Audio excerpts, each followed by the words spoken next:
Kita yang boleh mengenali, kita kenal siapa kita ni.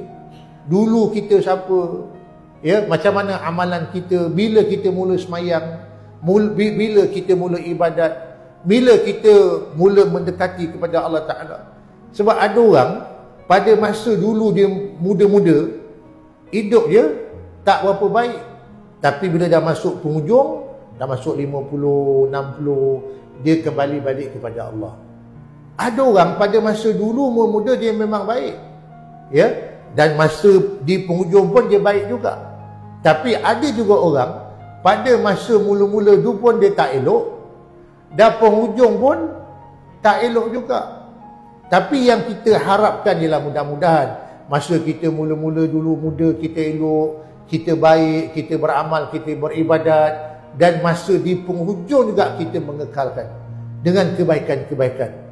Sebab kan penghujung usia tu yang penting, pengakhiran kita.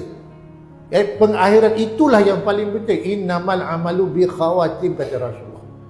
Penghujung tu yang paling baik. Yang nak menentukan ni kita berjaya atau tak berjaya di penghujung tu.